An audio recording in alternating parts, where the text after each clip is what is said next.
Pisalo se je leto 1966, ko je Ford izdal zelo poseben in zanimiv TV oglas, ki se začne s podivjanim konjem, no nato pa nadaljuje s skokom terenca, v katerem dama na sovozniškem sedežu, seveda brez kakršnega koli varnostnega pasu, še najbolj skrbi za to, da ji ne odpihne klobuka. No, poglejmo si to oglaševalsko mojstrovino.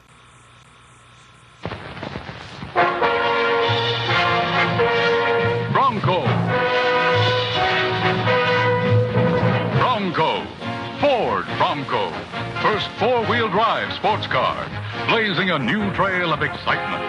The new Ford Bronco for 1966, a rough, tough, go-anywhere, climb-anything sports car. Seveda, gre za oglas za Fordov model Bronco, ki je takrat nastal kot konkurent Jeepu CJ5 in Toyoti Land Cruiser. Ta avtomobil je torej domoval čez lužo na ameriškem trgu. In enako je veljalo tudi za 4 generacije, ki so mu sledile. Evropejci na drugi strani ta avtomobil poznamo predvsem po nastopu v številnih ameriških filmih, TV serijah in videospotih. Šele zdaj, torej ob obuditvi modela s 6. generacijo, pa lahko Bronca prepoznamo tudi na evropskih cestah. In kako prepoznamo Bronca? Moram priznati, da mi je res všeč, kako se je tokrat Ford na sodoben način z dizajnom poklonil originalu. In to je razvidno predvsem na maski, po zaslugi teh velikih okroglih žarometov, tega horizontalnega detajla in pa seveda velikega napisa, tako kot pri originalu. In da res ne bi bilo dileme, da gre za nadaljevanje več kot polstoletne tradicije, je Ford Bronca ožigosal še z nekaterimi zanimivimi detajli. Prvi detajl je letnica 1966 na vetrobranskem steklu. No, zakaj ta letnica, to zdaj že veste. V notranjosti pa najdemo takšno ploščico, ki priča o tem, da ta avto resnično prenaša ameriški avtomobilski duh k nam v Evropo. Poglejte, designed, engineered and built in Michigan. In ne nazadnje, poglejte ta emblem neukročenega konja. Mogoče vas vsaj na hitro spomni na Mustanga, no ampak Mustang lepo svobodno galopira, tale Bronco pa takole brca z zadnjima kopitoma. No in ravno to pomeni Bronco, torej divjega, nepredvidljivega in neobvladljivega konja. Tako kot original je tudi zadnja generacija Bronca popolnoma škatlaste oblike, kar priča, da gre za pravega terenca in ne le mestnega. Zadaj imamo tako veliko rezervno kolo v polni velikosti, pa robusten zadnji odbijač, ob strani imamo terenski stranski stopnici, pa terenske pnevmatike, seveda z debelim profilom. No, spredaj pa imamo prav tako robusten odbijač, pa 2 kljuki, ki sta primerni za vleko. No, testni avto pa je opremljen tudi s strešnimi nosilci in še 2 manjšima nosilcama tukaj ob pokrovu motorja. V notranjost se zelo preprosto povzpnemo tudi po zaslugi takšnih močnih ročajev. No in prav nič ne bo narobe, če se boste vanjo usedli ob kakšni terenski avanturi z blatnimi čevlji ali pa umazanimi rokami. Poglejte na primer te gumijaste, robustne tipke na volanskem obroču ali pa tukaj zgoraj, ki pričajo temu, da se je Bronco pripravljen tudi v notranjosti kar pošteno umazati. No, tokrat imamo na testu sicer bolj elegantno različico, ampak če izberete tisto bolj robustno, dobite na tleh posebne plastične čepe, ki jih lahko odstranimo in recimo blato stav preprosto speremo z vodo.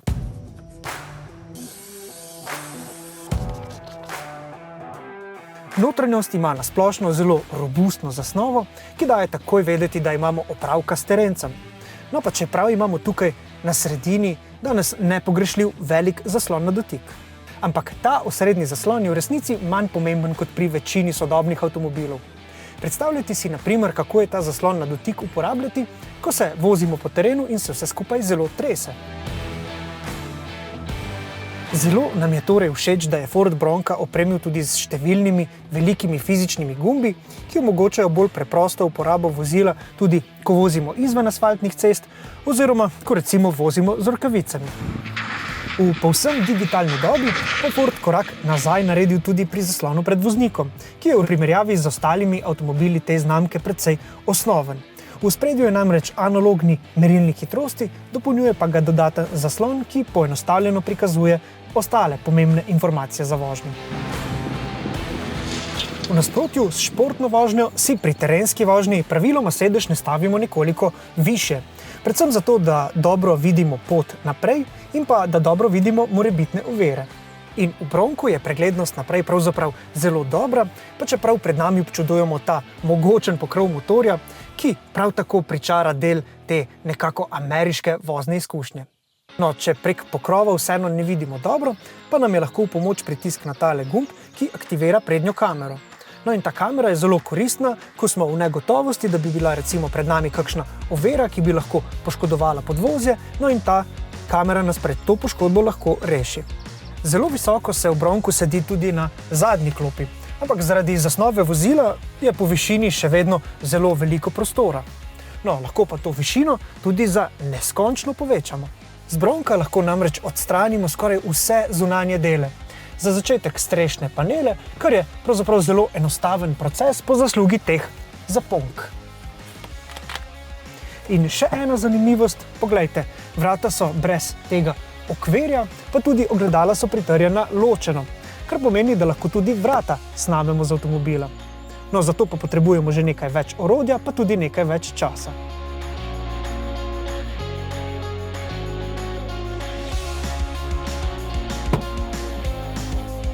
V prtljažni prostor Bronca dostopamo prek dvodelnih vrat, no najbolj zanimiv element pa je tale polica, ki jo zelo preprosto izvlečemo in tako dobimo zelo priročno sedišče pri kakšnem izletu v naravi.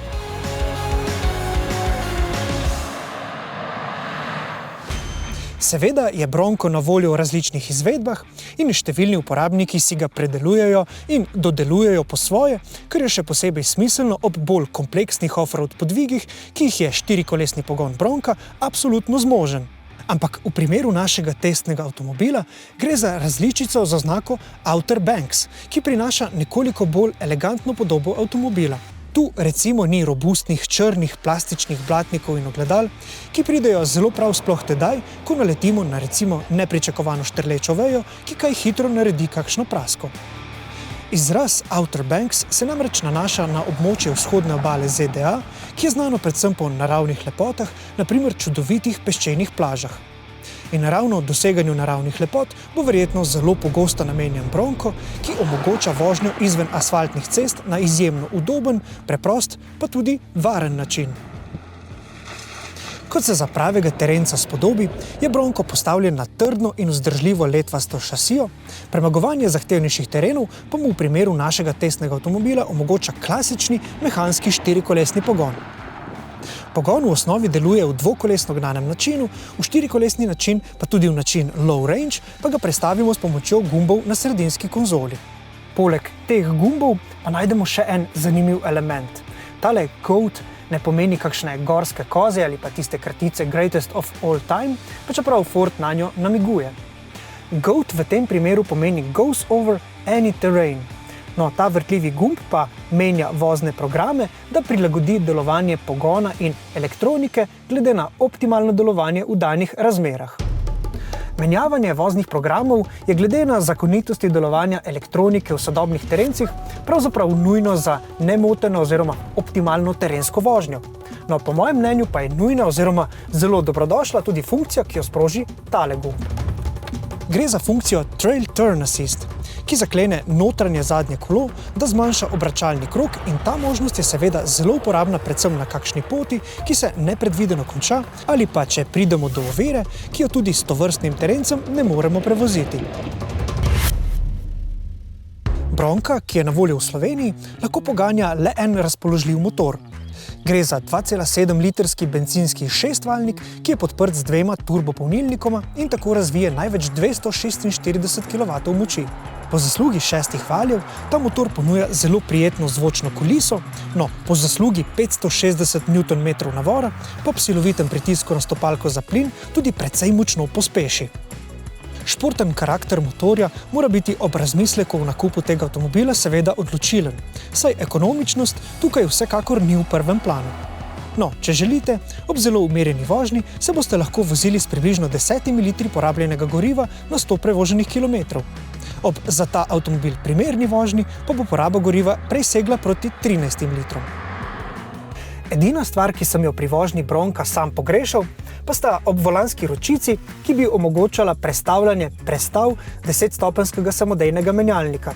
No, ta menjalnik ima namreč tudi način M, ki to ročno prestavljanje omogoča, ampak to izgleda tako, da moramo prestavljati z gumbom tukaj ob strani ročice, kar pa je res neintuitivno in se je tega prestavljanja vsaj po mojem mnenju praktično nemogoče navaditi. Čeprav zadnji del podvozja tvori toga prema, se Bronco tudi na asfaltu v resnici pelje presenetljivo suvereno.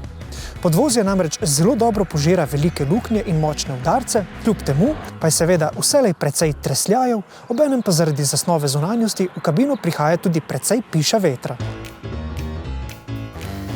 Ta terenec torej za vsakodnevno uporabo še zdaleč ni tako fin kot kakšen Mercedes razred G ali pa Land Rover Defender. Sam bi ga v resnici raje postavil bližje Jeepu Wranglerju, ki pa je prav tako na tisti bolj robustni strani.